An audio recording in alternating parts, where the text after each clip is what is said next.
Good crunch. That crunch you just heard is Lahmacun, Turkey's insanely crispy take on pizza. Unlike traditional pizza, the dough is rolled paper thin, the topping goes on raw and it cooks in minutes. No long fermentation, no bubbling crust, no stretchy cheese pools. The result? Crispy edges, a deeply delicious topping and something you can fold up and demolish in about 30 seconds. Let's make it! First up, the dough. We're starting with water, salt, sugar, and then slowly adding flour while mixing. Yes, we are adding flour into water first, which is a bit unorthodox. Usually it's the other way around, but this actually helps control hydration and prevents dry pockets. You might also notice there's no yeast starter, that's deliberate. Yeast will make the dough airy and fluffy, exactly what we don't want. Lahmacun needs strength and structure so it can hold a generous layer of topping without tearing and still crisp up properly in a very hot oven. So this dough is simple, basic ingredients, no drama, or at least that's the idea. After the flour's incorporated, it's kneading time, and this is where things immediately get interesting. She feels it's a bit too sticky, so she goes to wash her hands and I take that opportunity to get in on the action. I don't think she sounds particularly happy about that, but I'll let you be the judge. Don't touch my dough. You didn't let me touch yours yesterday. Giggity. Yeah. Leave it. Anyway, it's her recipe and I've already pushed my luck, so I'm gonna let her have it back. She kneads for a while until the dough smooths out, tightens up and starts to feel elastic. Then we get ready to let it rest in a bowl. She chucks it in and I almost let it fall on the floor. Totally wasn't payback for not letting me knead earlier. Completely accidental, obviously. We stretch some cling film over the bowl and leave it alone for the next hour or so. The gluten relaxes, the dough softens, and more importantly, we get a break. But not actually. A quick cleanup later and it's time to sort out the topping. We begin by picking the parsley off the stems. We used about 30 grams of it, but honestly that's because my girlfriend isn't the biggest fan. If it were me, I'd use 30 for the topping and then set another 30 aside to use as garnish. Back to cooking, it's now time for the veggies. Onions get peeled, roughly chopped and tossed in the food processor. Tomatoes meet the same fate. Then she moves on to the peppers. Cut, deseed and confidently stuff as many as possible into the processor with the other veggies. It looks ambitious because it is. We quickly realize it's too much for the processor to handle and proceed to take them back out. And don't tell me you've never done this. First batch gets pureed and dumped in a bowl. The second batch barely fits, like holding the lid down and hoping for the best levels of barely, but we manage somehow.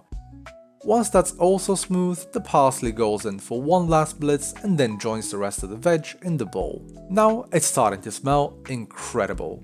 Fresh, sharp, slightly sweet from the tomatoes. Then comes salça, Turkish tomato and pepper paste. It's deeper, richer and way more concentrated than regular tomato paste.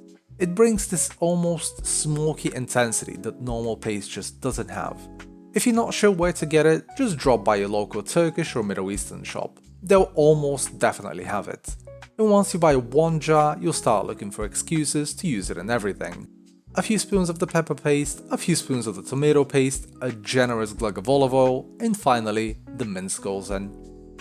Everything gets mixed together, and only after it's fully incorporated do I realize we didn't season it. Fantastic. Oopsie! So I go in with salt, a bit of cinnamon, and some chili flakes. The cinnamon might sound odd if you're not used to it, but it adds warmth more than sweetness. It rounds everything out. My girlfriend is now forced to mix everything again. Sorry, honey. Once that's done, I wrap the bowl in cling film and send it to rest in the fridge for about an hour. That rest helps the flavor settle and slightly firms up the mixture so it spreads more evenly later. By now, the dough has had enough rest, so let's get back to it. Earlier, I suggested we oil the bowl so the dough wouldn't stick. My girlfriend objected, saying she didn't want the oil to mess with the dough. So now you can join me in watching her struggle to remove it from the bowl. There's pulling, there's stretching, there's a moment where it looks like the bowl might win. Eventually it comes free. She kneads it briefly on a flour table until it doesn't feel sticky anymore. It's softer now, more relaxed. Way easier to work with than before the rest.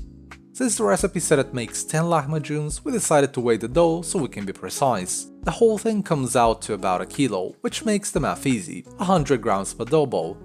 She cuts, shapes, weighs, adjusts, re-weighs because one is 104 grams and that's unacceptable, and then places each bowl under a tea towel.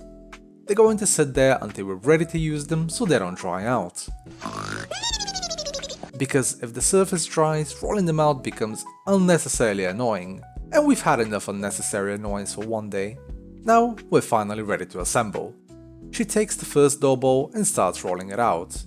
She rolls it as thin as she dares and eventually transfers it onto a large baking sheet. Then it's time to spread the mince mixture on top, and because she's trying to be as traditional as possible, she's doing it with her hands, pressing it gently, spreading it evenly all the way to the edges. No thick clumps, no bare spots. You can absolutely use a spoon if you prefer, we're not judging much. Once they're ready, they go in the middle of a preheated oven at 250 degrees for 5 minutes. Then they move to the top shelf for another 5. If we leave them in the middle the whole time, they cook through, sure, but they won't get nearly as good of a crust, and the crust is the entire point. So we wait. 10 minutes have passed, let's have a look. I don't know about you, but they look pretty damn good to me. The edges are golden, the topping has darkened slightly, the whole thing looks like it's about to shatter if you tap it. And that was only the first batch, we still have 8 to go. For the next one, my girlfriend decides to push things to the limit. She stretches the dough further than before, enough that we can only fit one on the sheet. It's massive. You definitely won't see street vendors selling them in that size. This is more like family size, but you're not sharing. Anyway, let's dig in. Should I put some parsley on top? Lemon first. Lemon first. Ooh. Ooh. You fold it up like today's newspaper, long and neat, and then you just go for it. And yes, we obviously had to split the big one because it was absolutely massive. First bite, this is the moment where you find out if the thin rolling was worth it, or if we just made some very large, very flat disappointments.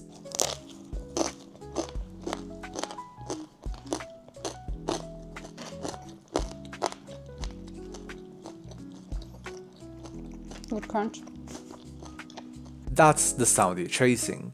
The base is crisp but not dry. The topping is savory, slightly spicy, a little sweet from the tomato, warm from the cinnamon, bright from the lemon. It's messy in the best way. There we go, another recipe for the books.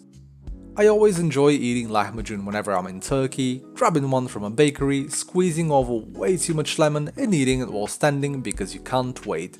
So I was very happy to find out that making them at home isn't complicated at all. It looks impressive, it tastes incredible, and once you get the rolling thin part down, it's actually pretty straightforward. So on a scale from I'm gonna put some dirt in your eye. to I'm giving this an undisputable. Ah, perfect. That's all from us for today. Don't forget to like, comment, and Please subscribe so we can buy a higher table. we'll see you in a bit.